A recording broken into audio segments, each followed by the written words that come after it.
She's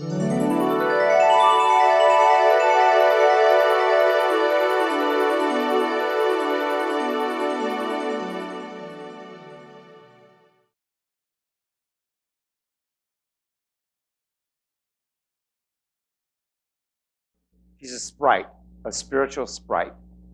Every time I see her, she's just like bouncing on this planet, spreading joy. That's what she does, spread joy. And her name is Judy Guadalupe.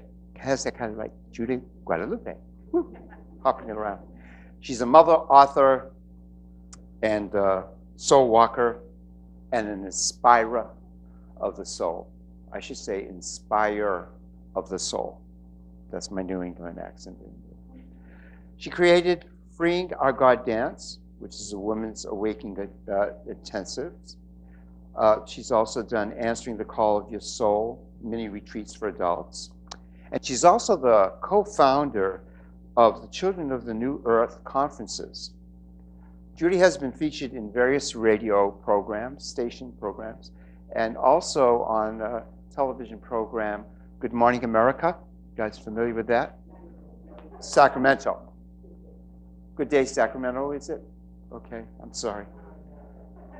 I don't know why I said America. Maybe that's next. Maybe that's where you're going to really burst forth. Okay, and get the message across there. You never know. You know, I'm only saying. She delights in learning with others to live in unity and consciousness. Now, her soul talk is, right, apropos, is in keeping with, it's called Joyful You, Embodying Our Fully Lit Souls. Judy Guadalupe. Thank you. I think I have to turn this on. Is this on? Oh, yeah. Good. Okay. Wow. I don't usually have that kind of introduction, and I like the premonition. Let's just put that out there. So everybody take a deep breath. That's what I need right now. And I went to school for that. Transformational breath training, 5 levels to learn to breathe. And if you know, have you ever noticed that when we're stressed out, we forget to breathe? And when we're tired, we forget to breathe? So let's do that for just a moment. Close your eyes, and we'll all take a nice deep breath. Go ahead and breathe through your nose. Fill deep into your belly and up into your lungs, and then let it go. If you'd like, and it feels good, go ahead and breathe into your nose again. Open up your mouth, and we have some Braveheart women. This is the oxytocin breath from a star as Braveheart Women, Ellie Drake's. And you open up your, sorry, everyone's holding their breath now. So you inhale through the nose and open the mouth, and then do the ha sound. Ha. Do that about 5 times for yourself. It helps to let the hormones in your brain, the oxytocin, it's called the oxytocin breath. It's all about letting go and letting down. Now, even before we started this with Carolyn and with John's music, I think we all have gotten our souls fully lit, wouldn't you say? Couldn't you guys already leave here today and feel more lit and more aligned and more clear and more grateful for your life in this moment just from being here so far? And we have 2 people behind me, so it's really delicious. I want to say thank you to you, JG, and and RJ, beautiful couple who teach us a lot just by being who they are in every way and showing themselves to us and creating this space for us. I get just these messages from him out of the blue. Beautiful, bright, blessed day, or, you know, just text messages from RJ out of the blue to just bring that joy. And then we have John's music and his beautiful wife, Stephanie. They're all family. These are twins, and these are married, and these are married. And you guys have really done a beautiful, offered a beautiful space and gift. And we all know where we are right now on this planet, that these are the cities of light that were prophesized. First, they start in your own heart. We are the awakened ones. We are the Christs and the Buddhas and the ones that get, when you sit on, John sits on the end of his bed and he plays his music, he aligns with that. Because, like Carolyn said, right, that poem by Margaret Mead, nothing ever happened on this planet but for a few beings. They used to think the earth was round, flat, except for those few crazies that knew it to be round, spinning in space. Imagine you think that you're going to fall off and then they start to tell you you're spinning in space. So it's the same thing that we're doing now. We know what the people in this dimensional reality that we were all born into, that we're separate from ourselves and separate from Source. We know the truth. And what we're seeing, and we knew our souls were ready for this, to see that it had to unravel this reality. It's sad and it's hard, and we're not. I used to get accused of being wearing rose-colored glasses, you know. Well, put your rose-colored glasses on, but we don't put our head in the sand and pretend this isn't happening. But we get to create sacred spaces in our own hearts and in our space in the Friends Meeting House in Sacramento. And right now, at this time, there's meetings like this going on every part, in Thailand, in Iran, in Israel and Palestine together. Women and men are meeting to do what we're doing, who we are, what we're doing. So never underestimate you being you. And in all your imperfections, you're already, always, we all are walking love. We are walking, truth. And so I'll kind of go here so I know what I'm going to say next. I did want to read something that is by, it's kind of long and I might not read the whole thing. It's by Clarissa Pinkola Estes. Some of you might have seen it, Women Who Run with the Wolves. Close your eyes and take a deep breath. This is about you. My friends, do not lose heart. We are made for these times. I have heard from so many recently who are deeply and properly bewildered. They are concerned about the state of affairs in our world now. Ours is a time of almost daily astonishment and often righteous rage over the latest degradations of what matters most to civilized, visionary people. You are right in your assessments. The luster and the hubris some have aspired to while endorsing acts so heinous against children, elders, everyday people, the poor, the unguarded, the helpless, is breathtaking. Now take a deep breath. Yet I urge you and I ask you, I gentle you, to please not spend your spirit dry by bewailing these difficult times. Especially do not lose hope, most particularly because the fact is that we were made for these times. Whew. Yes, for years we have been learning, practicing, been in training. How many of you have went to way too many trainings and seminars to know who you are and read every book? It's already so. Everything we've ever done was so that we could just unravel who we're not, so who we are emerges. And Carolyn said it, each of you have this creativity, something impossible and crazy through you. Absolutely, that's what you're here to do. And so the people that think the earth is still flat, just stay over here and be in compassionate, loving space. You'll know when it is your time to take any action in that realm. But let me tell you something, we all have to understand, those of us who've been doing this for way too long, you do not have to fix yourself. You're not broken, you're not separate, you're already source. We are already what we're searching for. This is not a prayer or a hope or a maybe, it's now. Take a deep breath and own it for yourself. She goes on to say, let's see, I grew up, this is not me, this is Clarissa. I grew up in the Great Lakes and recognize a seaworthy vessel. That's you guys, that's us. When I see one regarding awakened souls, there have never been more able vessels in the waters than there are right now across the world. And they are fully provisioned, you are fully provisioned and able to signal one another as never before in the history of humankind. So when we're sitting here right now and all you're doing is dropping into the relief that that what your mind tells you is not true and who you are already is, the relief that comes with that, without any action, without any knowing what's next for you, and that's important, don't worry about what's next, keep dropping into the now, that right there aligns with all the vessels that are all over this planet, knowing that we were made for these times. Look out over the prow. There are millions of boats and righteous souls on the waters with you, even though their veneers may shiver from every wave in the stormy roll. I assure you that the long timbers composing your prow and rudder come from a greater forest. That long grain lumber is known to withstand storms, to hold together, to hold its own, and to advance regardless. In any dark time, there is a tendency to veer towards fainting over how much is wrong or unmended in the world. Do not, because you know, in the rooms that we're in, we are, if you want to call it privilege, whatever we want to call it, we are at the place where we understand that we do not have to focus there and that we're not ignoring it, but that's our gift to that. Not everybody can, and you have loved ones in your own homes that aren't going to understand that.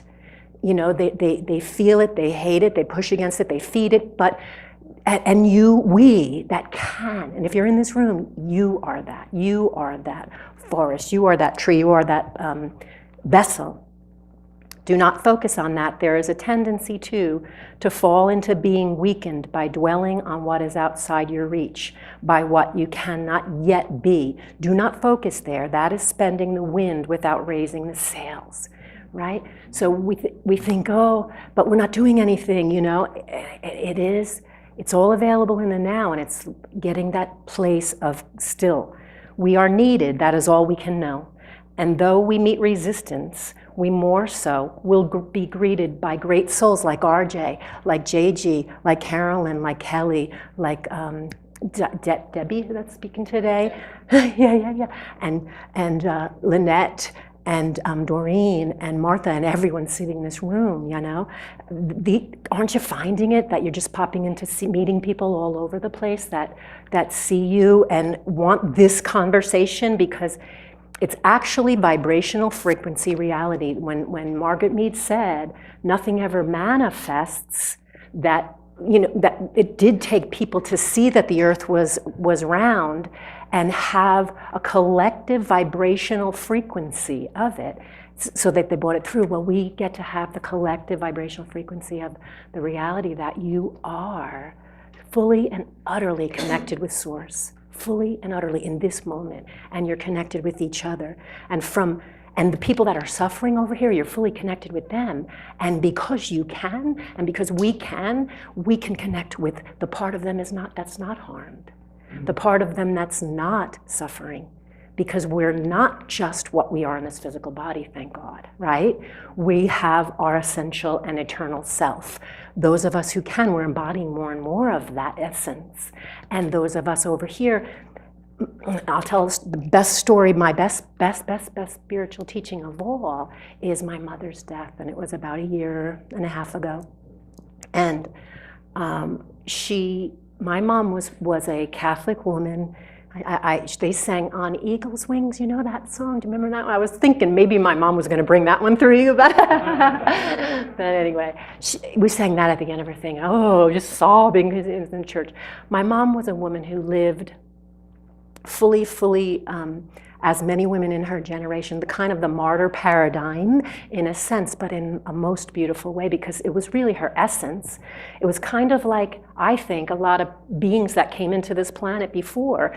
Even you could call Joan of Arc, Jesus, a martyr paradigm, yeah? People who came in and sacrificed themselves for the greater good.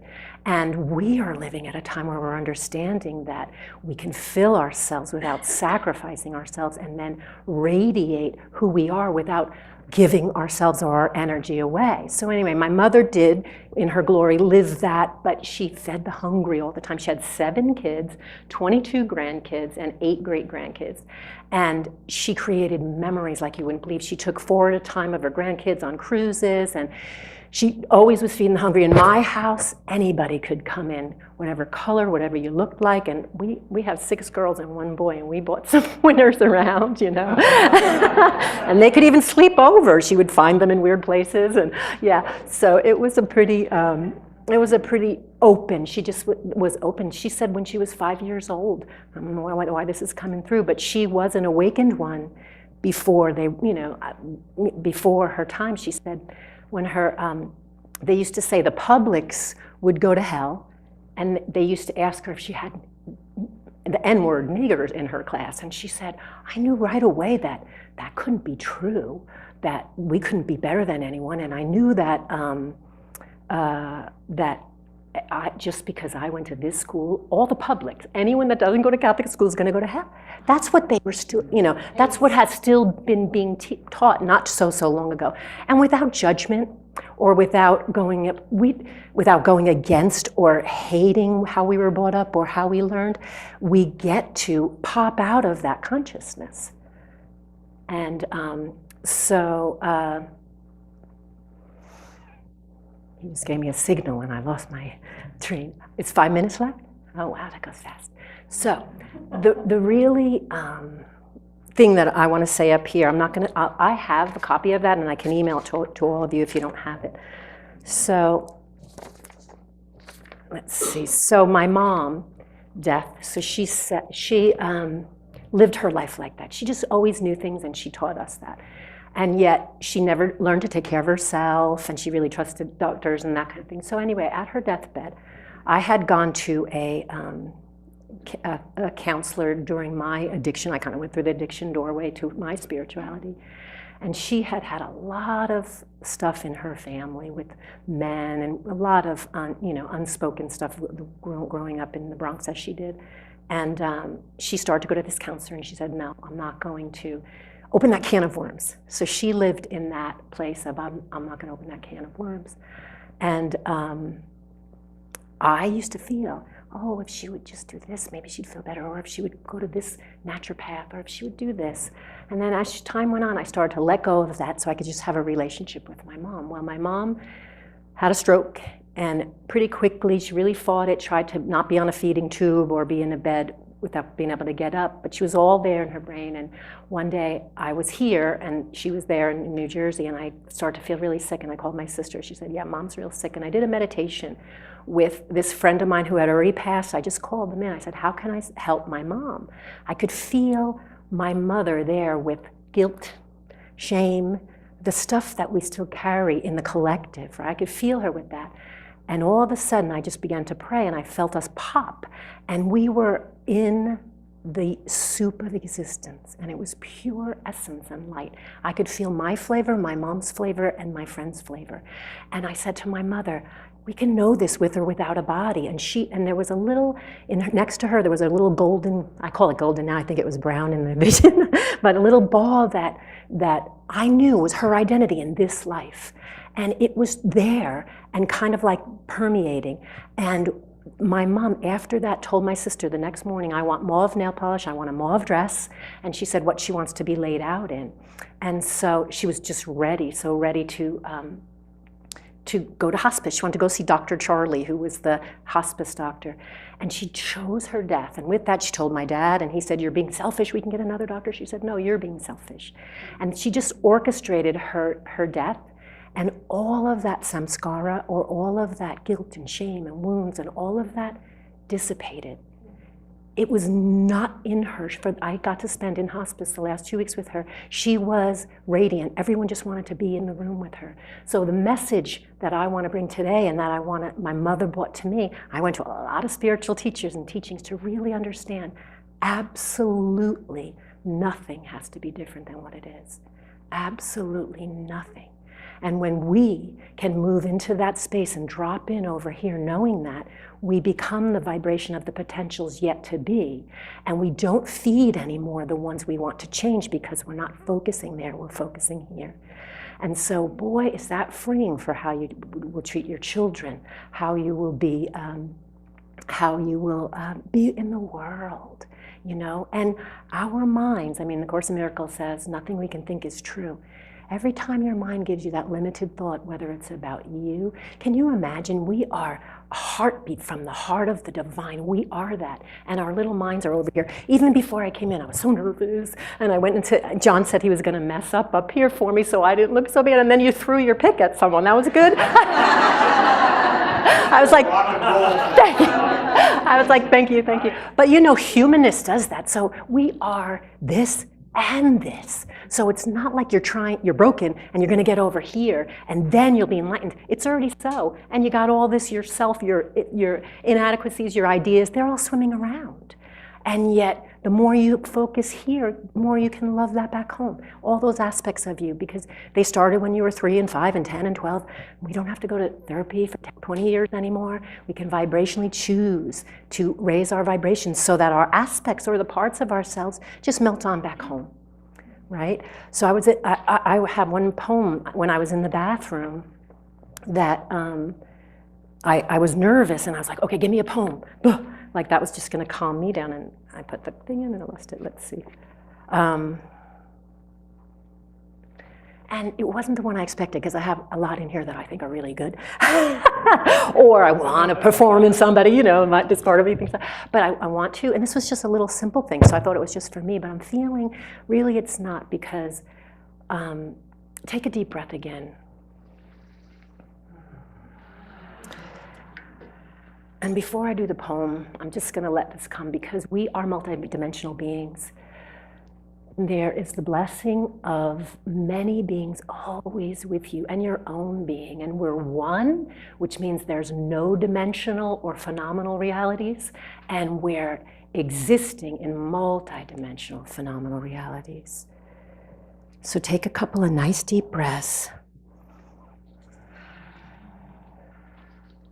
Drelem da haidro honyach, man dayatro hoya, malira laham jayaya, o lahaim daratarchklayaha. There's many ancient languages, from Hebrew to Asian to different Asian languages, Celtic, that have seed syllables that when heard, they just resonate, move beyond the analytical mind and speak to our soul. So I'm going to end with this, At Your Beauty. It's called a short poem. Listening to this moment so fully, past and future collide. Mind ponders, can I survive? Seeing this moment so completely, at first glance mind wonders, will I die? Who is this I? In this moment, everything ceases, as I stand in awe at your beauty. Anyone have a question about anything I have spoken about, or something they want to bring up that they're feeling? I know there's somebody there. Go ahead, Barbara. Judy, I'm just Hang on just a second, Barbara. I appreciate you talking about how we can acknowledge what's going on in the world, but hold our space, knowing the truth of really that we're all one and it's all part of the divine order, and not to get lost in the drama. It's really hard right now for a lot of people, and we see them hurting. Yeah, and those words, when somebody's hurting that bad, fall on deaf ears, and we don't want to say that to people that are suffering. We don't want to say, oh, it's the divine plan. Doesn't that make you want to be sick? I'm a light worker. No, because it's not a knowing. It does not make sense to the mental plane. It never will for any of us. It's the peace that passes understanding. It means we won't get it. It's a vibrational reality that we get to continue to fall into. Lay on the earth, breathe. Gosh, breathe. We should, it's such an amazing regulating tool, breathing. Dance, write, laugh, everything. Do what wants to burst forth through you. Go ahead. Oh, I just wanted to follow up with what Barbara said, that Spiritual Life Center had a wonderful ceremony last night that you were part of, Thursday. And just practicing what you're talking about, allowing the light to shine and all our obstacles to melt away, and just participating in that was so powerful. That's all I want to say. Yeah. And when people ask how, just keep gathering like this, because you feel it, and then, you're like, oh yeah, it's a relief. It's just a constant relief. Yeah. Did you have something, Astara? Firstly, thank you, Judy, for beautiful you, your authenticity and what you bring forth through your vibration. When you had written your book, and I didn't know, I didn't have it yet, I was in a session with Judy, and she bursted forth to read something, and she pulled it aside, and she's reading it, and I'm in this place with her, and I was, who knew that? This was so perfect. And everything that was said in that was as if it was coming forth in that moment, exactly on purpose, right then, through you. And then we were done, and I said, who wrote that? I did. And so so if you want to write, let it write. It writes you. Exactly. And so thank you for showing everyone that. Thank you. Thanks.